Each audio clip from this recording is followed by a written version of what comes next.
Хүмүүс одоо шүмшээд эхэлж байна. Тэ? BYD accused of faking profits and hiding a deep financial crisis. Шинжээч нар мэргэжлийн хөрөнгө оруулагч нар юу хэлж байна гэх юм бол BYD өнгөрсөн 2-3 жилийн хугацаанд борлуулалтын тоогоо худлаа тавьж байгаа. Ашгуудаа буруу тайлгнаж байгаа. Тэгээд ерөнхийдөө BYD аль хэдийнэ гүн санхүүгийн хямралд орсон байгаа. Та хэдтуудад дуртай юу? Зөндөө хүмүүс нь хэдтуудад дургүй бах тийм. За хэдтууд зовж явах үед нь монголчууд бид нар яадаг юм бэ гэх юм бол жоохон аз жаргал мэдэрдэг. Тийм учраас та хэд нэг гоё мэдээ байгаа. Муухай сонсогч тийм sorry. Окей. Юу болж байгаа юм бэ гэх юм бол хэдтуудын автомашины салбар дэндүү хурдтай өссөн. Дэндүү их үйлдвэрлэлийн объемтой. Дэндүү олон машин зах зээл дээр гарч байгаа. Дэндүү ширүүн өрсөлдөөн болж байгаа. Энэс юу болж байгаа юм бэ гэх юм бол үн ханшин буурж байгаа. Нэмээд ямар зовлон үүсэж байгаа юм бэ гэх юм бол тэр автомашины компаниудын хангар нийлүүлж байгаа гангийн компаниуд, тоног төхөөрөмж, суудал, рүүлийн аппарат, дугуй энэ бүх компаниуд зовж байгаа. Яагаад вэ гэх юм бол энэ хэдтийн автомашины үйлдвэрлэгч компаниуд төлбөр тооцоогоо цаг хугацаанд нь хийхгүй байна. Нэмээд хангар нийлүүлж байгаа материал, тоног төхөөрөмж, тэр сэлбэг мэлбэмийнхаа үн ханшаа навс унгаацсан. Тэгээ компаниуд угаасаа ашиг олж чадахгүй байгаа. Нэмээд ашиг олж чадахгүй байгаа хэрнээ мөнгө авч чадахгүй. За ийм юм хизээ хаана өмнө болж исэн бэ гэх юм бол үл хөдлөлийн салбар дээр. Хэдтүү дэндүү олон орон сууц барьсан. Тэгээд орон сууц барьсан компаниуд нь ханган нийлүүлэгч нэ төлбөр төлж чадахгүй. Тэрнээс болж үн ханшаа буулгасан гих мэд шин тэгээд дизастер болсон. За тэгээд дөнгөж саяхан хятад улсын улс төрчнөр ямар тушаал гаргасан бэ гэвэл машины үйлдвэрлэгч компани та нар 60 хоногийн дотор тий төлбөр тооцоогоо барагдуулах ёстой. Төсөөлөл үзчихсэн. Та нар нэг савих маях тий дэлгэц ган төмрийн ингээд нийлүүлдэг хэрнээ тэр машины компаниуд 100 хоногийн дараа 150 хоногийн дараа хагас жилийн дараа төлбөрөө барагдуулдаг юм бол яах вэ? Энэ дээр ерөнхийдөө хуулийн байгууллагууд ер нь арга хэмжээ авсан. So, Chinese car makers vow to make timely supplier payments as backlash to price war grows. Хэдтүү дотроо уурлаад эхэлж байгаа. Яг гэх юм бол автомашины компаниуд хоорондоо алдсаж байгаа, нэмээд төлбөр тооцоогоо төлөхгүй байгаа. Тэ? Тэгээд ерөнхийдөө олон компаниуд одоо ямар амлалт өгсөн бэ гэвэл бид нэр хугацаанд тооцоогоо төлнө 60 хоногийн дотор төлбөрөө барагдуулнаа. За ямар компаниуд бэ энэ амлалтыг өгсөн? BYD, Chery, BAIC, SAIC, XPeng тэгээ бас Xiaomi. За. Тэгээд энэ болсон бэ гэх юм бол хятад дотроо машины үйлдвэрлэгч компаниуд нь том хүчтэй. Гэхдээ тэрнээс илүү том хүчтэй компаниуд нь юу юм бэ гэх юм бол тэр гангийн үйлдвэрлэгч нар. За.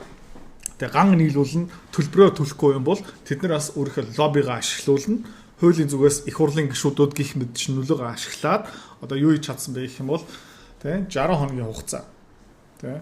За тэгээд юу болсон бэ гэх юм бол энэ автомашины үйлдвэрлэгч компаниуд 2023 оноос хойш ерөнхийдөө хоорондоо алдсаж эхэлсэн. Одоо 2 жил 2.5 жил болж байгаа. Тэ. Тэгэл ерөнхийдөө BYD сүүлд яасан бэ гэх юм бол зарим машинуудаа бараг 20-30%-аараа хямдруулсан. Яг тэгж байгаа юм бэ гэх юм бол ойлгомжтой. 1 дугаарт өрсөлдөгч компаниуд алмаар байгаа. 2 дугаарт машина хурдан зарах ёстой. Тэгжээж ерөнхийдөө мөнгөтэй болно. Мөнгөтэй болсныхан дараа төлбөрүүдээ барагдуулна. Тийм ээ. За. Тэгээ энэ дайн тийм үн ханшны дайнаас болж ер нь бол айгүй олон хятад компаниуд зовж байгаа. Зарим нь ерөнхийдөө хаалгууд барьж эхэлж байгаа. Тийм энэ дээр жишээлбэл Great Wall Motors-ын гүйцэтгэх захирал бас юу ярьж ирсэн бэ гэх юм бол хятад дотор тийм нэг том дампуурсан компани байгаа шүү.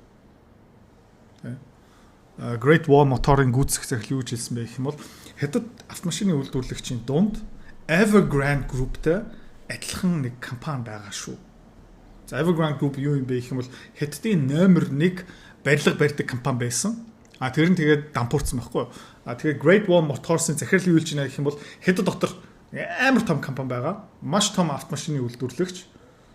Тэр нь бол Evergrande компанид яг адилхан ерөөдөө дампуурсан. Гэхдээ дампуураагүй. Тэ? Түр засгийн нөлөөгөөрөө ерөөдөө амьд явж байгаа. За тэр компани аль нь юм бэ хэдүүлээ жоохон судалгаа хийчихэд гэх. За энэ юу юм бэ гэх юм бол 2022 оноос 2025 он хүртэл компаниудын бохир ашигын маржин.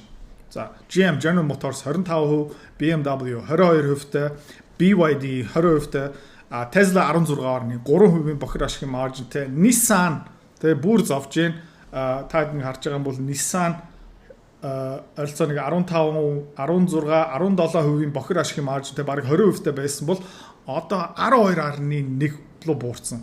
Stellantis за тэгээд тодорхой энэ NIO гэдэг компани 7.6% бохир ашигын маржинтай. Тэгээд таадын дунд NIO-гийн хөвцөөлө хөрөнгө оруулалт хийсэн хүмүүс байгаа юм бол хурдхан шиг тэр хөвцөөнаасаа гараарэ. За ёо. Өгцөн компани шүү.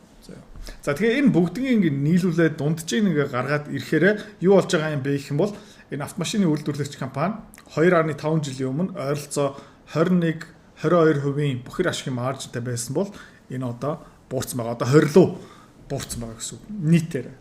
За одоо төлбөр хэр хурдан барагдуулдаг юм бэ? Тэ? Хэр удаан нэхэмжил явуулсныхаа дараа новширдаг юм бэ?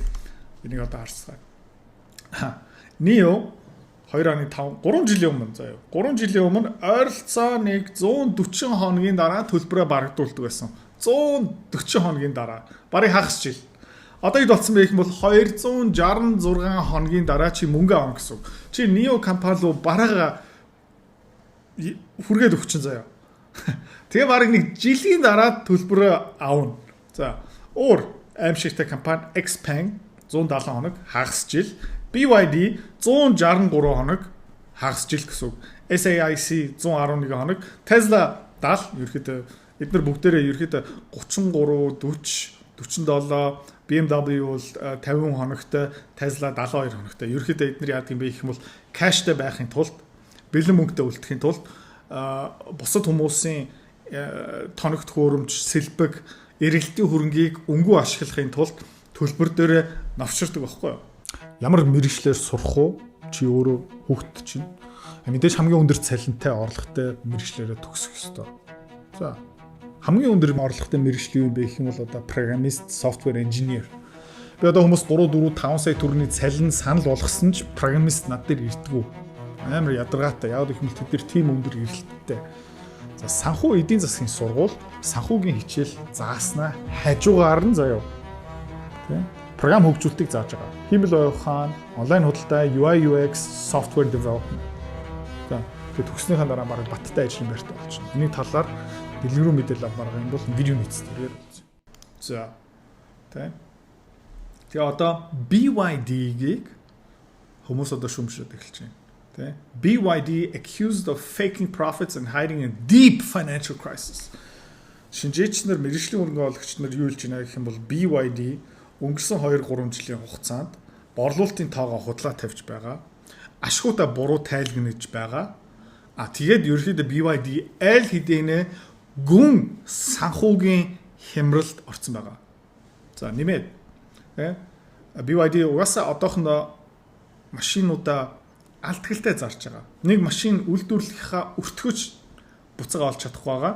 За тэгээд BYD нуурчих юм бол хямарчих юм бол хэдд улс дотоодын тэ цахилгаан машины ханган нийлүүлдэг маш том сүлжээ байгаа штэ. Тэр дундаа нэг асар том хар нөхөсч магадгүй. Тэ автомашины үйлдвэрлэлийн тэр сектор дотор нэг томоохон crash хямрал ирэх магадaltaй. За тэгэл BYD-гийн тоонуудыг ингээд хараад үзэхээрээ заяа. Энэ бол 2010 оноос хойш. Заяа.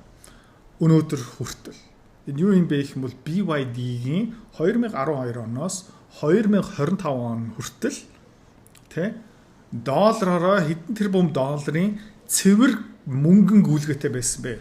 Ерөнхийдөө энэ компани энэ өнгөрсөн 15 жилийн хугацаанд хэр их кэш үйлдвэрлэж чадсан бэ? Хэр их бэлэн мөнгө энэ компани аваалж чадсан бэ? Энэ дээр бол 13.9 тэрбум доллар гэж гарч ирж байгаа. Гэхдээ энэ дээр жоохон засвар оруулах хэрэгтэй. Яагаад гэх юм бол энэ бэлэн мөнгө ханаас гарч байгаа юм бэ гэх юм бол ханган нийлүүлэгч лөө мөнгөний төлбөр тооцоог төлөхгүй юм бол бүх компаниуд баян харагдаж болно ш. Та зүгээр нэг талхны цэгтэй байлаа гэж бодъё заяа. Тэгээд дансан дотор чинь амар их мөнгө аваадсан. Гэхдээ асуудал нь юу юм бэ гэх юм бол та гурилаа авсан хэрнээ гурилныхаа тооцоо хийгээгүй явж байгаа хагас жил гэх юм уу да. Тэгэх юм бол тэр би дансан дотор байгаа чинь бэлэн мөнгө худлаа гэсэн үг шүү дээ. Хизээ нэгэн цагт нэг бол дампуурна, эсвэл тэр гурилынхаа төлбөрөө төлнө. За тэгээд BYD гурилаа төлдөг байсан бол төлөх байсан бол жигнэсээ өнгөрсөн 15 жилийн хугацаанд cash positive байж чадсан юм уу? Cash үйлдвэрлэсэн юм уу? Үгүй мөн хэдүүл одоо зүгээр ингээ харцгаая заяа. Окей. За хасчих л та. Тэ? Trade payables. Тэ? Энэ бүгдийг ингээ хасчих юм бол required reduction BYD ерөөхдөө авлагатай. Амар олон одоо 34 тэрбум долларын авлагатай. Окей. За тэгээд 163 хоног навшиж байгаа учраас ийм мөнгөтэйгээ тэргээ 72 өдөр рүү буулгачих юм бол окей.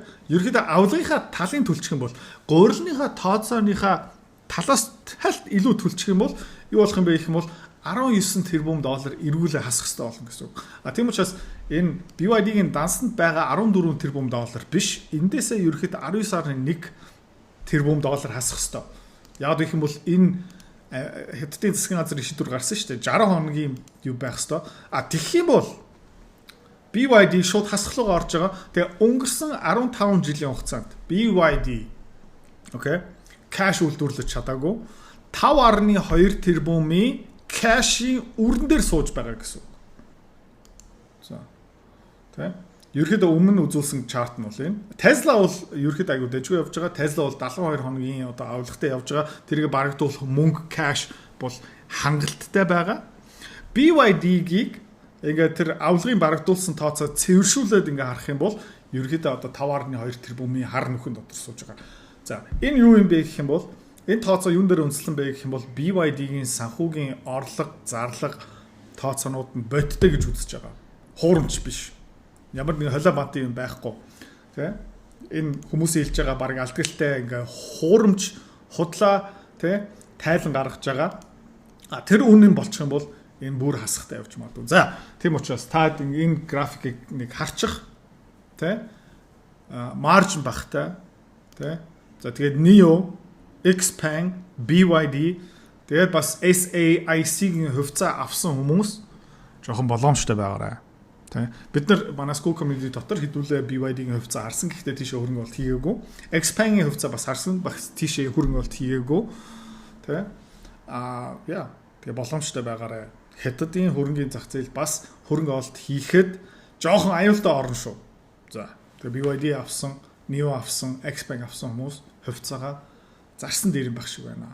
За та өөрөө бас судалгаа сайн хийгээрэй. Програм хангамж, хэмбэл оюун ухаан, мэдээллийн аюулгүй байдал, онлайн худалдаа хөгжүүлэх web coding, graphic design, UI UX, за virtual art, NFT, blockchain. За тэгээд энэ бүгдийг нь сураад хажуугаар нь санхүүгийн мэдлэгтэй болно гэсэн үг. За тэгээд төгсчгөөрөө чи өндөр орлоготой, санхүүгийн мэдлэгтэй. Тэгээд хамгийн өндөр цалин өгдөг байгууллагууд нь юу юм бэ гэх юм бол банк бус, санхүүгийн байгууллага, хөрөнгө олонтын байгууллага гэх мэтчлэн. Чи төгсч юм бол бүр над дээр ирж ерөөхдөө анкета бүрэлж болно. Яагаад гэх юм бол надаа байнга программист хэрэгтэй. За. Тэгээд нэр хүндтэй Монголын топ сургуулийн нэг нь тий санхүү эдийн засгийн сургууль одоо 2 дахь жилдээ нэг зааж байгаа. Тэгээд сонирхолтой юм бэ гэх юм бол чи сураад ирснийхаа шууд дадлахын гэсэн. За ганцхан сургуулийн танхим дотор чи янз бүрийн том юм алгоритм сурахгүй тий чи бодит компани дээрээ магадгүй баг ирээдүйн ажил олгогч дээрээ компани дээрээ чи дадлага хийгээд тий бодит амьдрал дээрээ туршлага аваа. Тэгээд төгснөхийн дараа чи ингээд баг анкет бүглэх хэрэггүй ч байж магадгүй. За. Тэгээд дэлгүүр мэдээллийн постны доор байгаа.